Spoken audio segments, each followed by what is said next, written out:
Hi there everybody, welcome to this week's edition of The Verdict. It's something of the calm after the storm of the Kazoo Derby and Oaks, but I've picked out 6 races that I think you'll find are quite interesting, and they are spread between a number of meetings that took place throughout the last 7 days.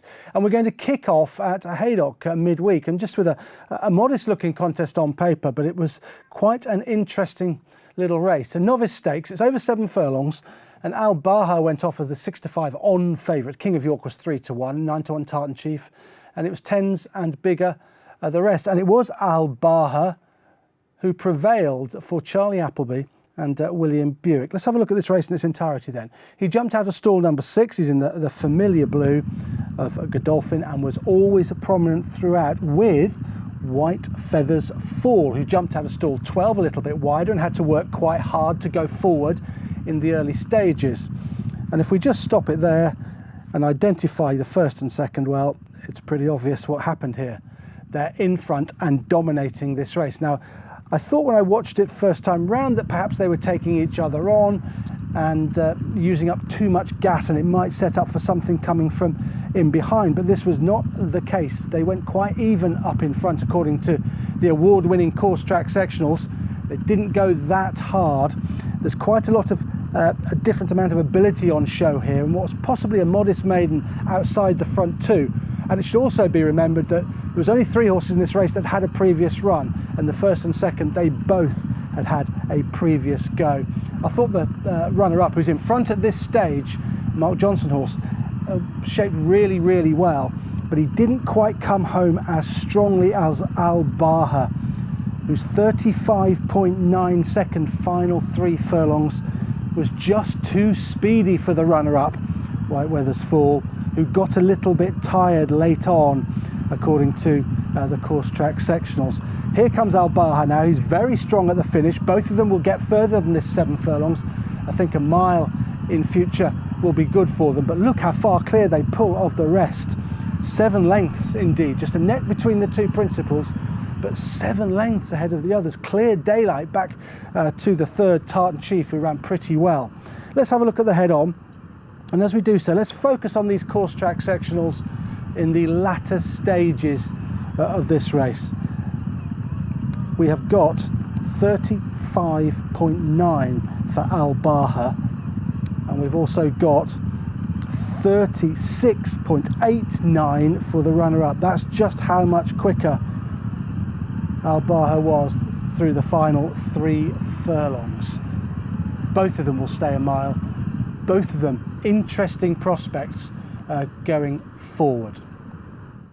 Let's move on to the Abingdon Stakes at Newbury last week. It's a listed event for fillies over a mile and a quarter. Looked like quite a weak race on paper. And the front 2 in the market dominated. 13-8 Creative Flair, who just beat Lilac Road, who was a 3-1 shot. Bit of money for Aurea, who was 7-2 from 4-1. But Creative Flair wins for Charlie Appleby and William Buick. And Creative Flair jumped out of stall number 3, and Lilac Road was right next door in stall 2. Let's see how this particular race unfolded.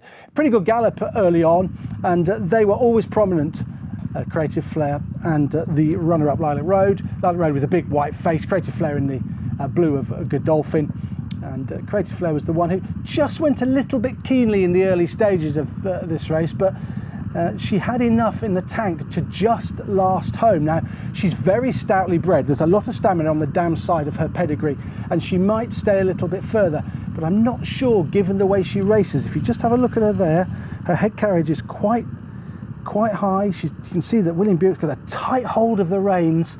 She's a little bit keen. She's doing a little bit too much, and whether she'd stay further is open to question. She gets this mile and a quarter all right, though, there is no doubt about that. But then when we talk about staying further, well, it's the runner-up that wants further, Lilac Road.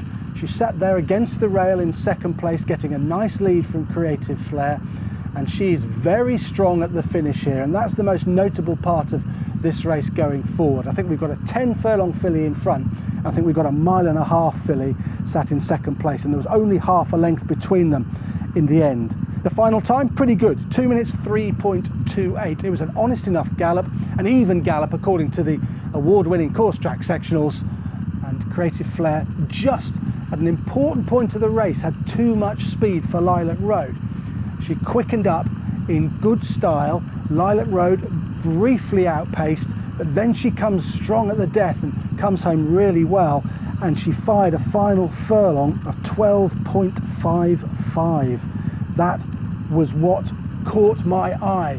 She was very strong at the line compared to Creative Flair. This is the important point though in terms of winning the race. Creative Flair's just got a little bit more dash from the 2 to the 1, quicker than Lilac Road according to the sectionals, but then it's Lilac Road in a minute as the winner drifts left, who's very strong in the final furlong, staying on well, hitting the line hard, and that is what tells me I think that she will stay further. For a moment it looked like she might get back up in the closing stages, but she couldn't quite get there, so she's definitely a filly to keep a close eye on. As we have a quick look at the head on, you'll see that the winner does run around a fair bit under pressure in the closing stages just late on, and I think that's to do with her getting tired, because I think she's done a little bit too much early on and she's getting tired. Lilac Road is coming back at her, but she's just got enough to hang on. Back in third place was Vasella, 3 1/4 lengths behind the two principals. She ran on okay in the closing stages. She's on the far right hand side of the screen. She saw a lot of daylight up at the home straight. You could perhaps mark her up just a little bit. And Aurea, well, was a little bit disappointing. There was money for this horse, 72 from 4 to 1. Sheepskin noseband in behind, travelled well, didn't really pick up in the final quarter mile. Vasella hanging a bit to her right. Here's Creative Flair running away from the whip, just marginally impeded Lilac Road, and then she runs to her right after that. She's getting tired in front. I don't think she wants a jot further than this 10 furlongs, but Lilac Road, well, she wants 1.5 miles for sure, and she's one to keep an eye on.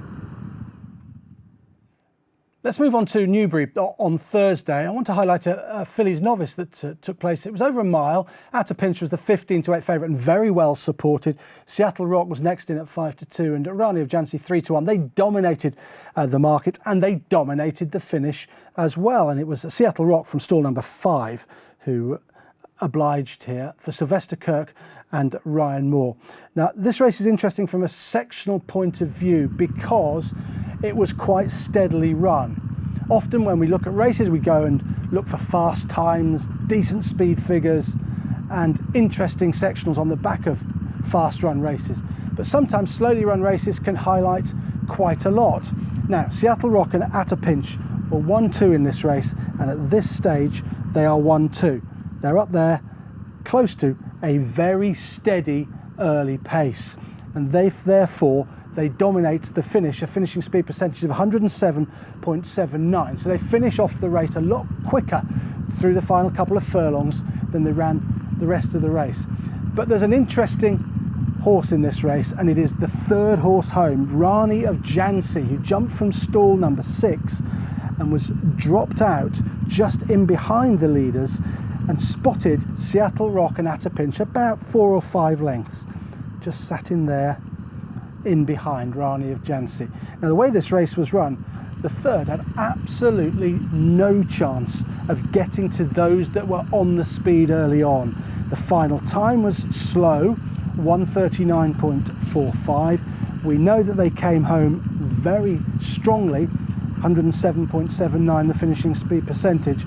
And also, Seattle Rock's 7th furlong was 11.15, sprinting clear of her rivals. Now, Rani of Jancy trying to close in on a horse who's done that, done an 11.15. She had an impossible task, absolutely impossible task. Here goes Seattle Rock, firing that really quick furlong. At a Pinch can't do that, can't quicken, head in the air a little bit. And then Rani of Jancy is now beginning to roll in behind, getting going late on. The winner here is away and gone, having fired that quick furlong. But Rani of Jancy is running on strongly, so strongly off that steady gallop that she actually comes home fastest through the final furlong. That's an amazing effort from her, 12.04 she's fired for that last furlong, and she's trying to close in on horses who are quickening from the front, having gone a steady pace. That is a really good performance from Rani of Jancy. Just have another look at it here. They're all bunched up, they've gone steady. I figure the ground was a bit quick for At a Pinch in the red cap because she didn't really pick up. But But Rani of Jhansi is very interesting. Seattle Rock, well, we've got to give her credit because she's quick.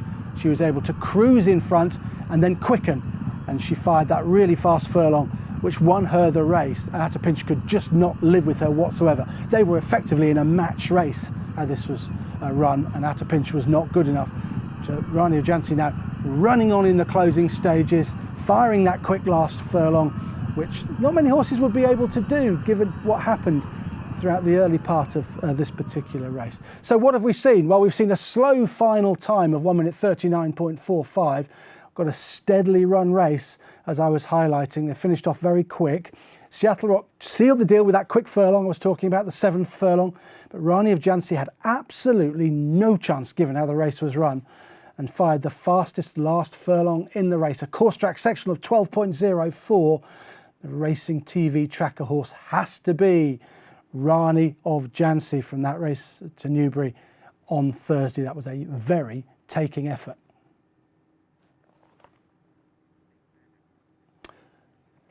Let's move on to Sandown Park now, shall we? And have a look at a very good sprint. The Scurry Stakes, which was won by Atalis Bay, who beat Warrior Brave. They dominated the market, 6-4 Atalis, and Warrior Brave was an 11-2 shot. Michel Star, a little bit of support for Michel Star, 13-2 from sevens, but the front two in the market dominated this. The winner jumping from stall number 4, the runner-up from stall 6. Let's see how this panned out. Atalis Bay for Marco Botti and Andrea Atseni made every yard of the running here. This looked like just an average renewal of the Scurry Stakes, but nonetheless, this is a good performance from the winner and indeed the runner-up. There's the winner, just edging across towards the rail, and there's the runner-up. They're always prominent. Steel Bull was in 3rd and deserves a bit of a markup. Look where he's posted on the track. He won the Malcolm last year at Goodwood. This is a return to form for him, and he's done very well given where he had to race.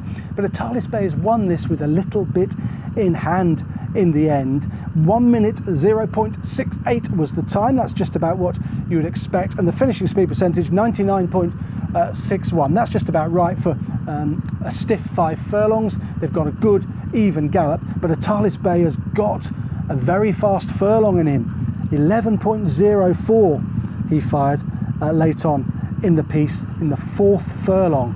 So getting now, just this point here, going down to the 1 pole, that's 11.04. And it puts Warrior Brave under pressure. And what does he do under pressure? He drifts a little bit. He wanders under Sylvester de Souza. Sylvester de Souza whipping his right hand. Look, he's just taking a while to gather some momentum late on, Warrior Brave. He couldn't live with that 11.04 of Atalis Bay. We'll see that drift from Warrior Brave as we have a look at the head-on. They dominated this race. They were always prominent, both of them, and they pulled a little bit clear of Steel Bull, who's run perfectly well. He's out wide. That's not where you want to be at Sandown on the sprint course, but he's run a pretty good race. That signals a real return to form for him. Let's highlight that finishing speed percentage, 99.61. So that means they've gone at an even gallop throughout. That's about what you would expect. Sometimes over 5 furlongs, it's going to dip to 95, 96, round about there, but 99.61 on a stiff 5 furlongs is just about what you would expect. Atalis Bay quickening up. He's a really good sprinter, this horse. Warrior Brave will go to Royal Ascot next week, all being well, and he'd had a leading chance in that new 5 furlong race that they've got there. He just wandered around a little bit. There he goes, he just drifted. Sylvester de Souza had to grab hold of the right rein and say, straighten him up to go and try and get to Atalis Bay. But Atalis Bay fired that one really quick furlong from 3 to 4, just over 11 seconds, and that finished them off. Time now here in the verdict to have a look at a very interesting maiden that took place at Sandown Park on Saturday. It was over 10 furlongs. Kays was the 6-4 favourite, quite strong in the market. Candleford was 11-4 and weak. There's plenty of money for Poet of Life, who was a 4-1 shot. But it was Betty Crien LA, who was the winner for David Menuisier and Ryan Moore, jumping out of stall number 2.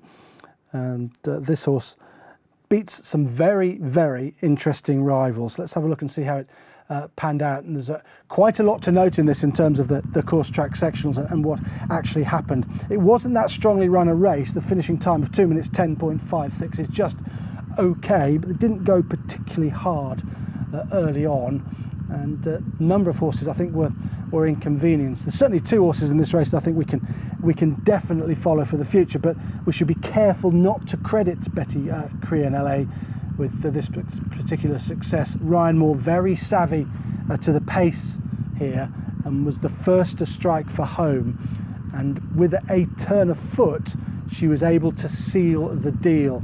But there's horses in behind, particularly the second and the third, who need marking up for what actually happened here. All 3 of them traded odds on in running. That's what a strange race it was, and the finishing speed percentage was okay, 104.07. They wound it up from quite a long way out, and it caught, in particular, Kay's out. So 2 horses that I think that are worth keeping a close eye on here is Kay's, who's in there, and there you've got Poet of Life. Now this horse immediately will have gone into loads of people's notebooks because he gets tons of trouble in running, and he should have won the race, no doubt about that. But be careful not to underestimate what Kay's did in behind. He was always a little bit behind the bridle, and he saw a lot of daylight in the home straight and took an age to pick up.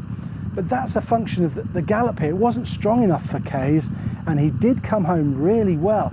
Indeed, he was the fastest horse through the final 3 furlongs at 37.61, which you wouldn't believe watching him now. He's in behind, just being niggled along, looking for a bit of room, seemingly going nowhere, and now he's going to be switched just about widest of all. He's off the bridle, not going anywhere. Meanwhile, in behind, this horse here has got absolutely nowhere to go. Stuck in behind under Martin Harley for John and Thady Gosden. He's got no running room whatsoever. Watch what he does when he gets out. He absolutely flies, and he can be marked up for what he did. Look at Kay's on the outside now, just about to be switched. We'll pick him out. He's readily outpaced at this point, but he comes home really well, and you wouldn't believe that he's come home strongest in the closing stages through the final 3 furlongs than any other horse in this race. But he has. That's what the figures tell us, and he could have done with a much stronger gallop. So my point is, whilst the eye is drawn to the third, who got no run, Poet of Life, here he comes now, Poet of Life, Kay's put up a tremendous final 3 furlongs. He was quicker than Poet of Life. He was really eye-catching to me, and both of those are winners in the making. The head-on is very revealing as far as Poet of Life is concerned.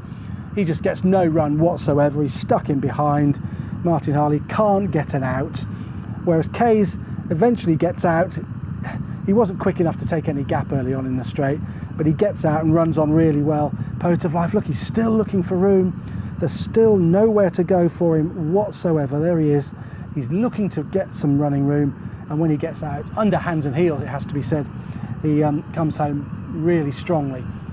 Betty Crean LA just had the run of the race under Ryan Moore. Nicely bred, actually, the winner, but by Kingman. The runner-up's a Dubawi, the third is a Frankel, so they're all nice pedigrees, really, the front 3.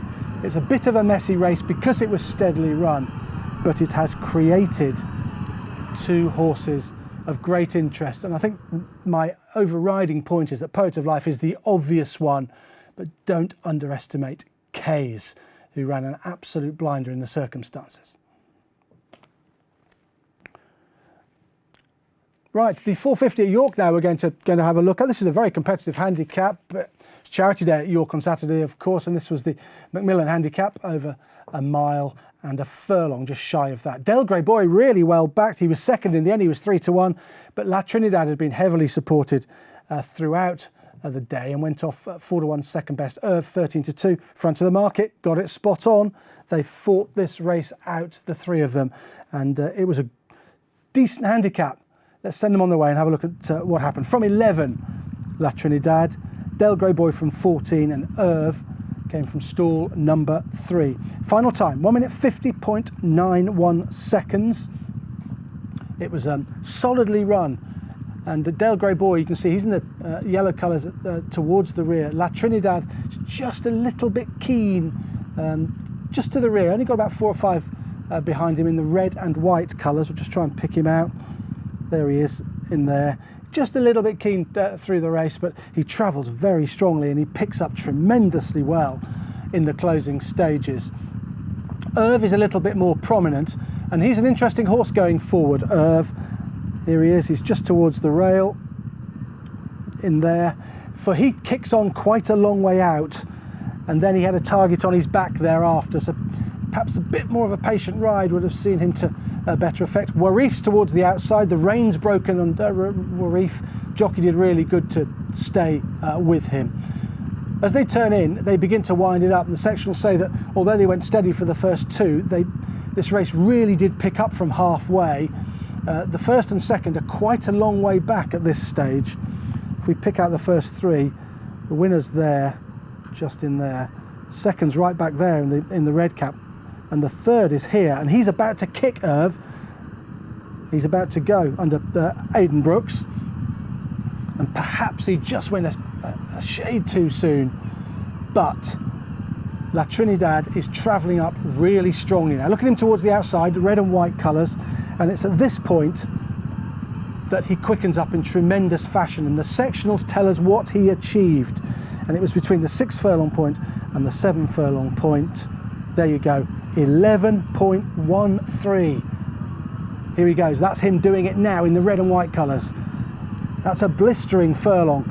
Del Grey Boy's coming from a little bit further back over on the far side, and he too has fired some decent sectionals through the last 3 furlongs, but La Trinidad is just too strong at the line, and that one single furlong was really impressive from La Trinidad. Let's have a look at the head on.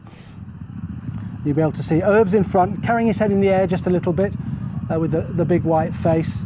La Trinidad just angled to the right and then picks up. Del Grey Boy possibly just had a bit too much ground to make up. He was quick from the 3 to the finishing pole, but La Trinidad was just the first to go, and that single furlong, I think, was what sealed the deal for the Roger Fell trained winner. He was very well supported, as I said, and he travelled very strongly through that race. So he's a horse to keep a close eye on. I think Del Grey Boy can be upgraded just a tiny bit given how far he came back from, and Irv possibly kicked a bit too soon. So that's a race to keep a very close eye on going forward. So we've had a look at a lot of horses that perhaps will be interested in the future. They certainly can go on your Racing TV tracker, racingtv.com/members/tracker. Rani of Jhansi, remember, in a slowly run race, was held up out the back, could not get involved, but ran on really well and fired the fastest last furlong as Seattle Rock went away from the front and was well ridden by Ryan Moore. But Rani of Jhansi really caught the eye, had absolutely no chance the way the race was run. Kays and Poet of Life, they've both come out of the same race at Sandown on Saturday. Kays was always outpaced really, but fired the fastest last 3 furlongs in that particular contest and must be followed going forward, perhaps over a little bit further, and with a stronger gallop is a surefire winner. And Poet of Life, well, everybody's seen that one. No running room whatsoever for John and Thady Gosden and Martin Harley, but got out and flew in the closing stages.